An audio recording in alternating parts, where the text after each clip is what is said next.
দেখুন শুধু বাটা মাছের সাইজগুলো দেখুন, কত বড় বড় বাটা মাছ। বাটা মাছের পাতলা ঝোল কেমন হয়েছে শুধু দেখুন একটু। বাটা মাছ প্রিয় বন্ধুদের জন্য বাটা মাছের পাতলা ঝোল বানালাম।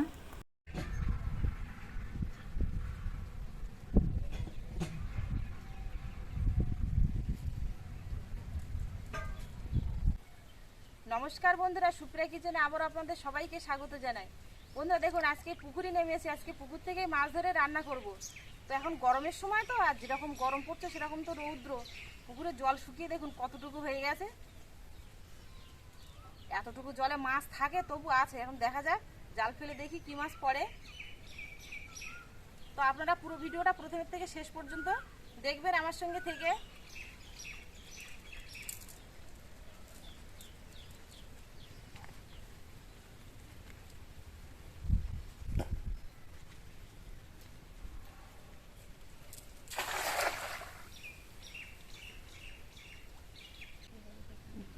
কোথায় গেলি? মামার বাড়ি। মামার বাড়ি থেকে শাক নিয়ে আসছিস নাকি?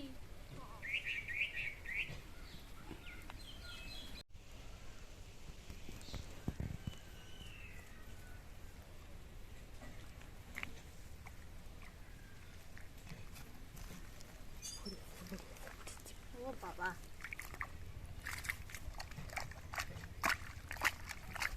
মাছ বেরিয়ে যাচ্ছে। জাপানি, এটা জাপানি পুঁটি।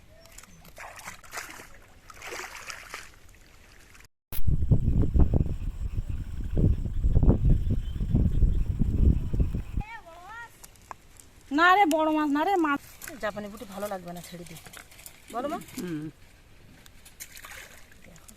ছোট জাল ফেলে ফেলে মাছ পড়েনি, ছোট ছোট মাছ পড়েছে, তাই বড় জাল নিয়েছে। দেখি বড় জাল ফেলে কি হয়। জল অল্প তবু মাছ পড়তে যাচ্ছে।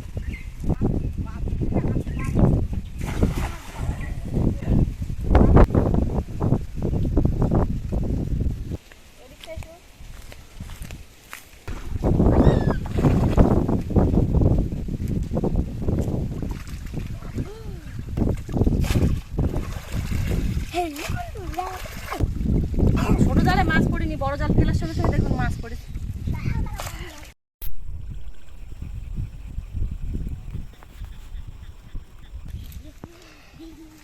দেখুন শুধু বাটা মাছের সাইজগুলো দেখুন, কত বড় বড় বাটা মাছ।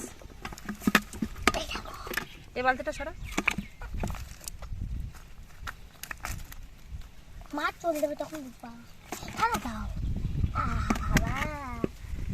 একটা বাটা মাছের সাইজ দেখুন। চলে গেল, চলে গেল, এটা যাক। সাপ আছে, পেট মোটা মাছ। এটা জাপানি পুঁটি।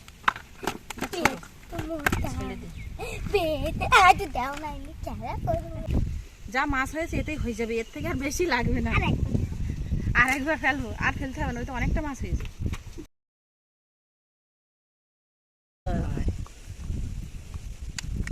মাছগুলো ধরে নিয়েছি, এবার কেটে চ্যান করে ফ্রেশ হয়ে তারপরে যাব রান্নাঘরে।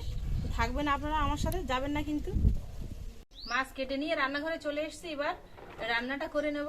রান্নাটা করার জন্য কিছু গোটা মশলা নিয়েছি। এখানে নিয়েছি গোটা জিরে, গোটা ধনে, শুকনো লঙ্কা, আর নিয়েছি আদা। আদাটা একটু বেশি নিয়েছি, রান্নার মধ্যে রসুন দেবো না তাই। আর নিয়েছি কাঁচা লঙ্কা। এই সব কিছু মশলা শিলে মিহি করে বেটে নেব। গ্রেটার নিয়েছি, গ্রেটার দিয়ে টমেটোগুলো গ্রেট করে নেব। তবে আপনারা কিন্তু চাইলে টমেটো পেস্ট করেও নিতে পারেন মিক্সারে।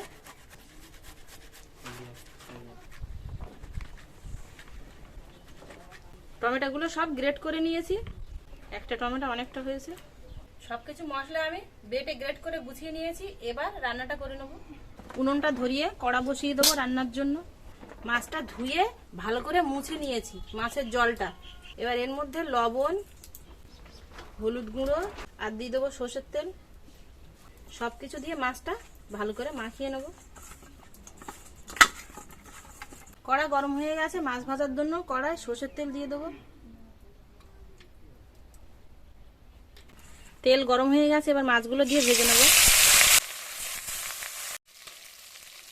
মাছের এক পিঠ হয়ে গেছে, আর একটা পিঠ উল্টে দেবো।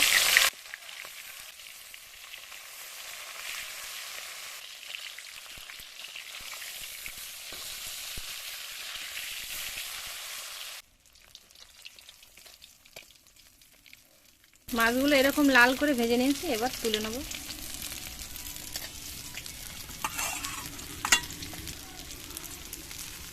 এই তেলের মধ্যে আলুগুলো দিয়ে ভেজে নেব।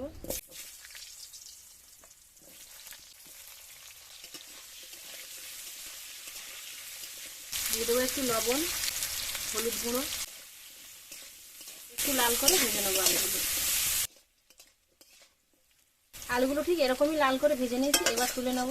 ভাজতে ভাজতে কিন্তু আলুগুলো প্রায় 50%-এর বেশি সেদ্ধ হয়ে গেছে। এই তেলের মধ্যে দিয়ে দেবো 2টো তেজপাতা আর দিয়ে দেবো কালো জিরে। এর মধ্যে পেঁয়াজ কুচি দিয়ে দেবো 2টো। পেঁয়াজটা হালকা এরকম লাল করে ভেজে নিয়েছি, এর মধ্যে বেটে রাখা গোটা মশলা দিয়ে দেবো।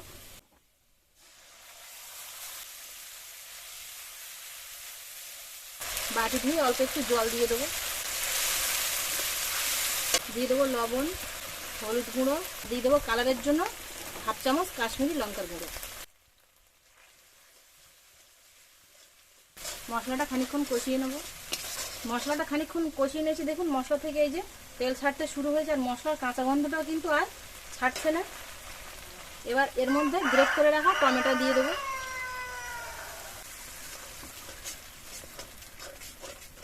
টমেটোটা দিয়ে আরও মশলা থেকে তেল ছাড়া পর্যন্ত কষাবো।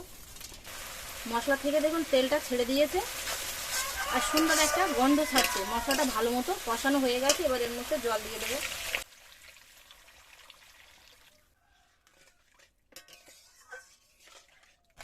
ভেজে রাখা আলুটাও দিয়ে দেবো। জল দেওয়ার পরে আলুটা দিলাম, তবে আপনারা চাইলে কিন্তু মশলার সঙ্গেও আলুটা কষিয়ে নিতে পারেন। ঝোলটা ফুটে উঠেছে আর আলুগুলো দেখুন এরকম সেদ্ধ হয়ে গেছে, আর ভেজে রাখা মাছগুলো দিয়ে দেবো।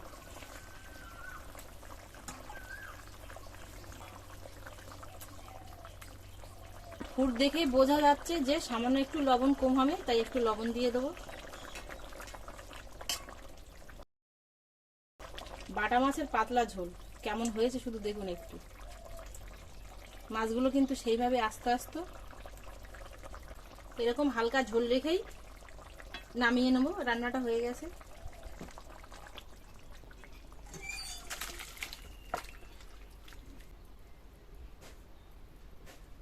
সম্পূর্ণ গ্রাম্য পদ্ধতিতে আলু দিয়ে বাটা মাছের ঝোল কেমন হলো অবশ্যই বন্ধুরা কমেন্টে জানাবেন।